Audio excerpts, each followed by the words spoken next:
High, আমি doctor Arka Sahu. তো আজকে আমরা কথা বলবো ভাইটাল পাল্প থেরাপি, নন ভাইটাল পাল্প থেরাপি, মানে যে বিভিন্ন ধরনের পাল্প থেরাপির মডালিটিস যেগুলো আমাদের ভাইটাল বা নন ভাইটাল টুথের ক্ষেত্রে, ওপেন এপেক্সড টুথের ক্ষেত্রে ইউজ করা হয়। সেই টুথের ভাইটালিটি প্রিভেন্ট করার জন্য, সেই টুথের ভাইটালিটি বজায় রাখার জন্য, তো তার বিভিন্ন যে প্রসিডিওর রয়েছে সেগুলো আজকে আমরা আলোচনা করব। তো এই প্রসিডিওরগুলোকে মূলত দুটো ভাগে ভাগ করা যায়। একটা হচ্ছে ভাইটাল টুথের জন্য, একটি হচ্ছে নন ভাইটাল টুথের জন্য। ভাইটাল টুথের জন্য আমরা যে ধরনের প্রসিডিওরগুলো ইউজ করি তার মধ্যে রয়েছে অ্যাপেক্সোজেনেসিস, পালপোটমি, পালপোটমি। আর নন ভাইটাল টুথের ক্ষেত্রে আমরা যে ধরনের প্রসিডিওরগুলো ইউজ করি সেগুলো হচ্ছে অ্যাপেক্সিফিকেশন, সেগুলোর মধ্যে হচ্ছে অ্যাপেক্সিফিকেশন, পালপেক্টমি, রুট ক্যানাল ট্রিটমেন্ট প্রভৃতি। এছাড়াও এখানে যে ভাইটাল টুথের ক্ষেত্রে আমরা পাল্প থেরাপি ইউজ করি, তার মধ্যে যে পাল্প ক্যাপিং রয়েছে সেই পাল্প ক্যাপিং জেনারেলি দু ধরনের হয়, একটি ইনডাইরেক্ট এবং ডাইরেক্ট। তো পাল্প ক্যাপিং দু ধরনের হয়, indirect pulp capping, direct pulp capping. এছাড়া ভাইটাল পাল্প থেরাপির মধ্যে রয়েছে অ্যাপেক্সোজেনেসিস অ্যান্ড পালপোটমি। তো এগুলো আজকে আমরা ডিটেলস আলোচনা করব। আর নন ভাইটালের মধ্যে রয়েছে অ্যাপেক্সিফিকেশন, রুট ক্যানাল ট্রিটমেন্ট, পালপেক্টমি এবং বায়োসিরামিক। এছাড়াও আমরা রিভাস্কুলারাইজেশনও এর সাথে ইউজ করে থাকি। For treatment option, like in case of vital pulp therapy, vital pulp therapy is basically when the pulp is exposed due to some mechanical drilling or trauma, or due to during any restoration procedure, but the pulp is compromised by some infection, but there is still some vitality left in the pulp, so we try to preserve the vitality of the pulp, যাতে করে যে রুটটা পুরোপুরি complete হয়নি সেই root এপেক্সটা যেটা open রয়েছে সেটা ন্যাচারাল প্রসেসে ক্লোজ হতে পারে এবং পাল্প ভাইটালিটি মেনটেন থাকতে পারে। তো পাল্প ভাইটালিটি মেনটেন করার জন্য আমরা যে প্রসিডিওর অবলম্বন করি সেটা হচ্ছে vital pulp therapy. Vital pulp therapy has different types of procedure. তার মধ্যে পাল্প ক্যাপিং আমরা আগেই বলেছি, পাল্প ক্যাপিংয়ের মধ্যে ডাইরেক্ট পাল্প ক্যাপিং হয়, ইনডাইরেক্ট পাল্প ক্যাপিং হয়, এছাড়া অ্যাপেক্সোজেনেসিস হয়। তো in case of direct pulp capping আমরা তখন করি যখন কোনো ক্যারিজ রিমুভাল করতে গিয়ে, মেকানিক্যাল ড্রিল করতে গিয়ে বা রিস্টোরেশন প্রসিডিওর করতে গিয়ে পাল্প খুব মিনিমালি এক্সপোজ হয়ে যায়, যেমন মানে লেস দ্যান 1 মিলিমিটার। আর যে ক্ষেত্রে এক্সপোজারটা লেস দ্যান 24 আওয়ার্স টাইমিংয়ে হয়েছে এবং কোনো স্পন্টেনিয়াস পেন নেই, আর যে ব্লিডিংটা হচ্ছে সেটাও খুব ইজিলি আমরা কন্ট্রোল করতে পারি, যে হেমারেজটা হচ্ছে খুব ইজিলি কন্ট্রোল করতে পারি লোকালি, নট প্রফিউজ ব্লিডিং। সেক্ষেত্রে আমরা ডাইরেক্ট পাল্প ক্যাপিং করি। Material of choice for direct pulp capping হচ্ছে ক্যালসিয়াম হাইড্রক্সাইড ইউজ করতে পারি, এমটিএ বা Biodentine. This are prefer material of choice for direct pulp capping. But direct pulp capping আমাদের open এপেক্সের ক্ষেত্রে আমরা অবভিয়াসলি ইউজ করি যাতে ন্যাচারাল প্রসেসে রুট লেন্থেনিং এবং ডেন্টিনাল ওয়াল থিকেনিং কমপ্লিট হয়। কিন্তু ডাইরেক্ট পাল্প ক্যাপিং আমরা প্রাইমারি টুথের ক্ষেত্রে একদমই মানে ওপিনিয়নেটেড নয়। তার কারণ যেহেতু প্রাইমারি টুথের ক্ষেত্রে ভাস্কুলারাইজেশন খুব বেশি পরিমাণে থাকে, তাই সামান্য পাল্পের এক্সপোজারেও যে ইনফেকশনটা যায় সেটা খুব পুরো টুথের মধ্যে খুব তাড়াতাড়ি ছড়িয়ে পড়ে। সেই জন্য there will be always a risk performing direct pulp capping in primary tooth, so it is not indicated in primary tooth. In case of indirect pulp capping ক্ষেত্রে we remove the infected dentin and leave the affected dentin. Remaining dentinal thickness যদি 0.5 থেকে 2 millimetre বা তার বেশি হয়, তা সেক্ষেত্রে ট্রিটমেন্টের সাকসেসফুল হওয়ার চান্স অনেক বেশি থাকে। এক্ষেত্রে আমরা জেনারেলি যখন কোনো ক্যারেজ এক্সকাভেট করি, স্পুন এক্সকাভেটার বা বল বা স্মল রাউন্ড বার দিয়ে যখন আমরা কোনো ক্যারেজ এক্সকাভেট করি তখন আমরা ইনফেক্টেড ডেন্টিনটা রিমুভ করে দিই, মানে যেগুলো সফট ফ্লেকি ডেন্টিন হয় সেগুলো রিমুভ করে দিই, আর অ্যাফেক্টেড ডেন্টিনটা ছেড়ে দিই। টোটাল পাল্প এক্সপোজার করি না, সেই জন্য টোটাল ডেন্টিন আমরা রিমুভ করি না। ইনডাইরেক্ট পাল্প কেভিংয়ের ক্ষেত্রে আমাদের মেটেরিয়াল অফ চয়েস আছে ক্যালসিয়াম হাইড্রোক্সাইড বা জিঙ্ক অক্সাইড ইউজিনল। তো ইনডাইরেক্ট পাল্প কেভিংয়ের ক্ষেত্রে আমাদের মেন যে ইন্ডিকেশন হচ্ছে সেটা হচ্ছে no spontaneous pain in the tooth, no tender or percussion. যদি টেন্ডার আর পারকাশন থাকে মানে দাঁতের উপর আমরা যখন প্রেস করি তখন যদি দাঁতের গোড়ায় ব্যথা হয় সেক্ষেত্রে আমরা ইনডাইরেক্ট পাল্প কেভিং করবো না। সেক্ষেত্রে কন্ট্রা ইন্ডিকেটেড যদি পেরি রেডিকুলার প্যাথোলজি থাকে মানে দাঁতের গোড়ায় কোনো রকম প্যাথোলজি থাকে সেক্ষেত্রে আমরা ইনডাইরেক্ট পাল্প কেভিং করবো না।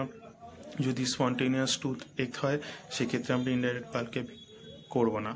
তো যেখানে স্পন্টেনিয়াস টুথ এক নেই আর নো টেন্ডার অন পারকাশন সেক্ষেত্রেই আমরা ইনডাইরেক্ট পাল্প কেভিং করবো। ইনডাইরেক্ট পাল্পিংয়ের ক্ষেত্রে আমরা ইনফেক্টেড ডেন্টিন রিমুভ করে রিমেনিং ডেন্টিনাল থিকনেস 0.5 থেকে 2 মিলিমিটার মতো রেখে দেবো।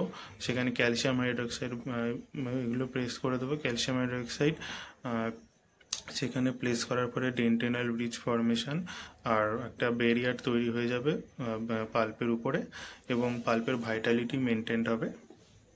তো এটাও একটা ভাইটাল পাল্প থেরাপির ভেতরকার প্রসিডিওর, যেটাকে আমরা ইনডাইরেক্ট পাল্প কেভিং বা আইপিসি শর্ট ফর্মে বলে থাকি। এবার আমরা আলোচনা করব অ্যাপেক্সিফিকেশন আর অ্যাপেক্সোজেনেসিস দুটোর মধ্যে কি পার্থক্য, দুটো কি কখন কখন পারফর্ম করে তার উপর বেস সেটার নিয়ে। তো অ্যাপেক্সিফিকেশন হচ্ছে নন ভাইটাল টুথের জন্য, অ্যাপেক্সোজেনেসিস হচ্ছে ভাইটাল টুথের জন্য। অ্যাপেক্সিফিকেশন করা হয় যেসব ক্ষেত্রে টুথের এন্ড ওপেন থাকে এবং ডেন্টিনাল ওয়াল খুব থিন থাকে, সেসব ক্ষেত্রে ক্যালসিয়াম হাইড্রোক্সাইড বা এমটির সাহায্যে একটা ক্যালসিফিক ব্যারিয়ার প্রিপেয়ার করা হয় যাতে পরে ফাইনাল রিস্টোরেশন মানে ফাইনালি আর রুট ক্যানাল ট্রিটমেন্ট কমপ্লিট করা যায়। কারণ যদি এপাইক্যাল সিল না থাকে তাহলে সেক্ষেত্রে রুট ক্যানাল ফেল হয়ে যাবে, সেক্ষেত্রে আমাদের যে কনভেনশনাল রুট ক্যানাল ট্রিটমেন্ট আছে সেটা করা যাবে না। তো ক্যালসিফিক ব্যারিয়ার তৈরি করতে হবে আগে অ্যাপেক্সিফিকেশনের মাধ্যমে, তারপরে আমরা রুট ক্যানাল ট্রিটমেন্ট গাটা পার্চা প্লেস করে কমপ্লিট করব। তো অ্যাপেক্সিফিকেশন করা হয় নন ভাইটাল টুথের ক্ষেত্রে আর অ্যাপেক্সোজেনেসিস হচ্ছে ভাইটাল টুথের ক্ষেত্রে। তো অ্যাপেক্সোজেনেসিসের মেন উদ্দেশ্য হলো অ্যাপেক্সোজেনেসিসের ক্ষেত্রে আমরা টুথের পাল্পের ভাইটালিটি কিছুটা কম্প্রোমাইজড হলেও পাল্পের ভাইটালিটি বাকিটা প্রিজার্ভ করার চেষ্টা করি বা মেনটেন করি যাতে নর্মাল রুট লেন্থেনিং আর ডেন্টিনাল থিকেনিং কমপ্লিট হয় এবং টুথ নর্মাল প্রসেসে 210 ক্লোজ হয়।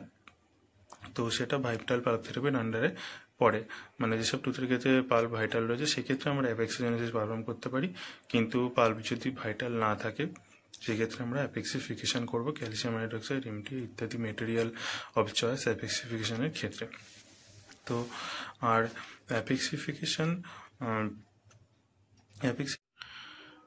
তো পালপেটমির ক্ষেত্রে আমরা দেখতে পাচ্ছি যে according to Finn, pulpotomy refers to complete removal of coronal portion of dental pulp followed by placement of suitable medicament that will promote healing and preserve tooth vitality. তো পালপোটমির classification আমরা এখানে দেখতে পাচ্ছি। পালপোটমি পার্শিয়াল হতে পারে, কমপ্লিট হতে পারে, single visit হতে পারে, মাল্টিপল ভিজিট হতে পারে এবং আরও বিভিন্ন ধরনের ফর্মোকেশাল পালপোটমি, ইলেকট্রোসার্জিক্যাল পালপোটমি, লেজার পালপোটমি প্রভৃতি হয়ে থাকে।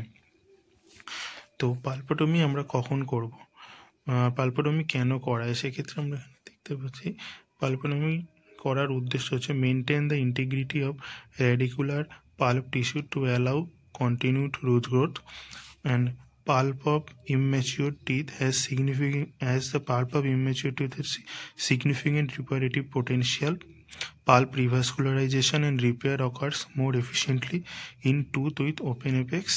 Root and closure occurs in a tooth with vital pulp and minimum inflammation. Objective is to maintain vitality of the pulp to help root maturation.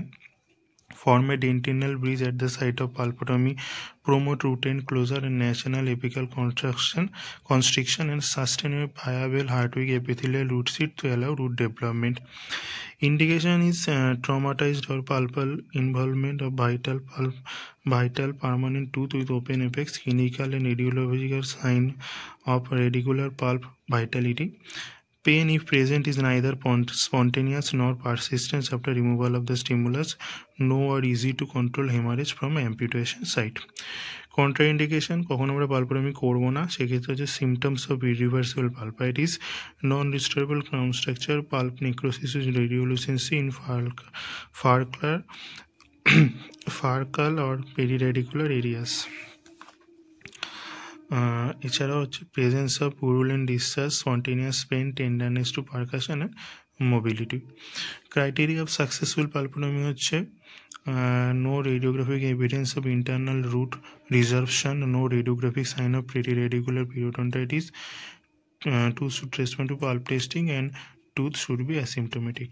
Partial pulpotomy করব এবং কখনো আমরা complete pulpotomy করব। তো according to Sivek in 1993, Sivek showed that with pulp exposure resulting from traumatic injuries, pulpal changes are characterized by a proliferative response with inflammation extending only few millimeters into the pulp, whereas in teeth with carious exposure of the pulp, it may be necessary to remove pulpal tissue to a greater depth to reach non-inflamed tissue. তার মানে হচ্ছে carious exposure হলে আমাদের complete pulpotomy করতে হবে, মানে complete coronal pulp remove করতে হবে। আর যদি আমাদের ট্রমাটিক ইনজুরির ক্ষেত্রে হয়, ট্রমাটিক ইনজুরি বা কোনো প্রসিডিওরের সময় এক্সপোজ হয়ে যায়, সেক্ষেত্রে আমরা শুধু করোনাল পাল্পটাকে রিমুভ করলেই চলবে। প্রসিডিওর হচ্ছে অ্যানাস্থেসিয়া আইসোলেট করতে হবে টুথ, তারপরে সমগ্র কেরিজ যেটা রয়েছে সেটা স্লো স্পিড রাউন্ড বার দিয়ে রিমুভ করে দিতে হবে। Remove the coronal pulp and control haemorrhage using sodium hypochlorite and moisture cotton plate with slide pressure. Cervical or complete pulpotomy কখন করা হবে? In young permanent teeth where cervical pulpotomy is performed to allow root maturation. The procedure is performed in teeth in which it is assumed that healthy pulp tissue and with the potential to produce dentin bridge and complete the formation of root still remains in canal. The technique is same as partial pulpotomy except that is up to the root orifice, মানে complete coronal pulp remove করা হবে। Hormocasal pulpotomy, local anaesthesia rubber dam apply করে isolate করতে হবে। তারপর infected dentin removal of infected dentin entering the pulp chamber, remove the coronal pulp to canal orifice with the help of round bur and spoon excavator, apply gentle pressure cotton pellet, arrest pulpal haemorrhage, moist the cotton pellet with Barclay's Hormocasal and Molotino sterile gauze, remove excess of the Hormocasal after bleeding has been plate Hormocasal cotton pellet in contact with pulp for 5 minutes, place zinc oxide regional paste, final restoration, and last step place stainless steel crown. Revascularization by definition হচ্ছে it is a procedure to re-establish vitality in a non-vital tooth to allow repair and regeneration of tissue. It allows further development of root and dentinal structure with a better long-term prognosis. In terms with open aphysis and necrotic pulps, some vital pulp tissue and Hartwig epithelial root seed remains which may proliferate once the canal is disinfected. Indication for revascularization হচ্ছে the teeth that present with symptoms of acute, chronic and apical periodontitis, pain, diffuse facial and mucosal swelling, tender or percussion or oral sinuses. Radiographically, the tooth had an immature apex, either blunderbuss or in the form of white canal with parallel wall and open apex. And on electric pulp test, the affected tooth is non-vital. Teeth with apical opening more than 1 mm show greater success of revascularization procedures by encouraging ingrowth of tissue into root canal space. And on first appointment, after anesthetizing and isolating the tooth with rubber dam, prepare access cavity, gently flush the canal with 5.25% sodium hypochlorite solution, dry the canal using sterile paper point, place a mixture of ciprofloxacin 200 mg, metronidazole 400 mg and minoxidil 100 mg in a root canal 2 mm from the working length and leave for 7 days. This mixture is called triple antibiotic paste. Seal the tooth with sterile sponge and temporary filling. Recall after 3 to 4 weeks. On second appointment, evaluate the patient for resolution of signs and symptoms of infection like pain, swelling, sinus, etc. Repair antimicrobial treatment if required. Isolate the tooth and copious irrigate with 5.25% sodium hypochlorite. Gently place the small hand file to remove the antimicrobial dressing. Dry the canal using sterile paper point and introduce a size 40K file into the root canal 2 mm beyond the working leg to induce some bleeding into the root canal. Allow bleeding to reach a level 3 mm below the cement enamel junction and leave the tooth for 15 minutes so that a blood clot is formed. Blood clot acts as a scaffold and source of growth factors to facilitate regeneration and repair of tissue into the canal. Place mineral trioxide aggregate over the clot carefully up to the level of CEJ, followed by a wet cotton pallet and restore it with temporary dressing material. After 1 week, restore the tooth with composite restoration and recall the patient for clinical radiography evaluation. Patients are recalled after minimum 1 year. The criteria of success is lack of symptom, radiographic evidence of increased root length, and radiographic evidence of increased root canal thickness. Mechanism of revascularization. Few cells remains at the apical end of the root canal. These cells might proliferate into newly formed matrix and differentiate into odontoblast under the organizing influence of the cells of Hartwig's epithelial root sheath, which are quite resistant to destruction. Even in the presence of inflammation, the newly formed odontoblast can lay down articular dentin at the apical end, causing apexogenesis, as well as on lateral aspect of dentinal wall of the root canal, reinforcing and strengthening the root. Continued root development due to multipotent dental pulp stem cells, which are present in permanent teeth and might be present in abundance in immature teeth. These cells form an apical end. The apical end might be seeded onto the existing dentinal walls and might differentiate into odontoblast and deposit tertiary or articular dentin. Stem cell in periodontal ligament can proliferate, grow into apical end, and within the root canal deposit hard tissue at the apical end and on the lateral root walls. Root development could be attributed to stem cell from the apical papilla or bone marrow. Instrumentation beyond the confines of the root canal to induce bleeding can also transplant mesenchymal cell from bone into the canal lumen. These cells have an excellent proliferative capacity. Transplantation studies have shown that human stem cell from bone marrow can form bone or dentin in vivo. Blood clot into itself being a rich source of growth factor could play an important role in regeneration. These include PDGF, vascular factor. PDGF is platelet-derived growth factor and tissue growth factor, and could stimulate differentiation, growth, and maturation of fibroblast, odontoblast, cementoblast, etc. from the immature and differentiated mesenchymal cell in newly formed tissue matrix.